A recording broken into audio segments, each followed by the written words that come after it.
Let us look at Cayley-Hamilton theorem. So let A be an n by n matrix. So the characteristic polynomial of A is obtained by the determinant of A minus lambda I. We have already seen all this. Expanding this determinant, we get a polynomial in lambda. So P of lambda is equal to this polynomial if we expand this determinant. The equation P of lambda equal to 0 is called the characteristic equation. Just summarizing what we have already done. The Cayley-Hamilton theorem says if we replace lambda by the matrix A in the characteristic polynomial, then the matrix satisfies its own characteristic equation. What does that mean? Now here we have P of lambda.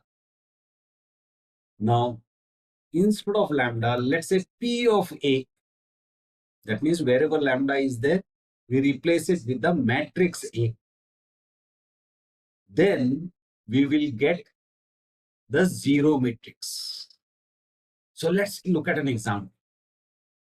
Let's say we have a 2 by 2 matrix. A is equal to 1, 2, 3, 4. A minus lambda I determinant is 1 minus lambda, 2, 3, 4 minus lambda equal to 0. Which implies evaluating this determinant, we get 1 minus lambda times 4 minus lambda minus 2 times 3, 6 equal to 0. Opening up this bracket, we get lambda square minus 5 lambda minus 2 equal to 0. Now remember, in the previous sessions, we were evaluating for lambda. But here that's not the objective. What the theorem is saying is that if we substitute lambda with the matrix itself, then what we will get is the zero matrix. That means it will satisfy this characteristic equation. So evaluating the polynomial for lambda equal to A, we get A square minus 5A minus 2I equal to 0. Now we introduce I primarily because we can't have matrices from which a scalar is being subtracted. So we multiply it with I to get a matrix. Now we require A square in this equation. So let's evaluate A square. A square is equal to, we know how to multiply. We get A square.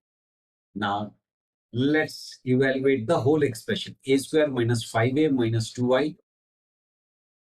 This is A square minus 5 times A minus 2 times I.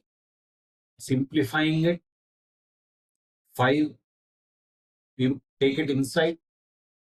So it gets all the entries of the matrix gets multiplied by 5. Here we get 2, 0, 0. Now 7 minus 5 is 2. 10 minus 10 is 0. 15 minus 15 is 0. 22 minus 20 is 2. And we have 2, 0, 0.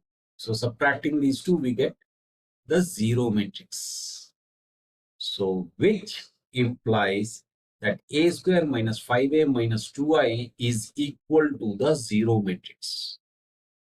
Therefore, the matrix A satisfies its own characteristic equation.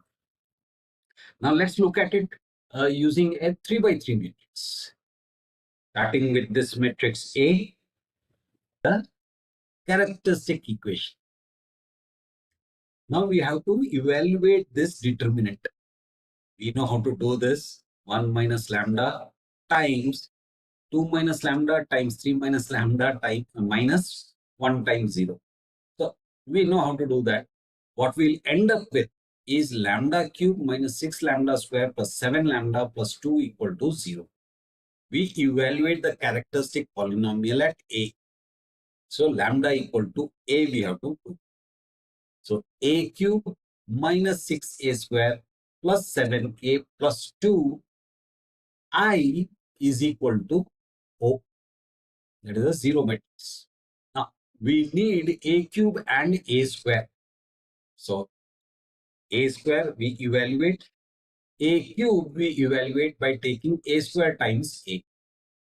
Now, the entire expression A cube minus 6A square plus 7A plus 2I equal to this. And we start simplifying. And we will end up with the zero matrix. Therefore, A cube minus 6A square plus 7A plus 2I equal to O, the zero matrix.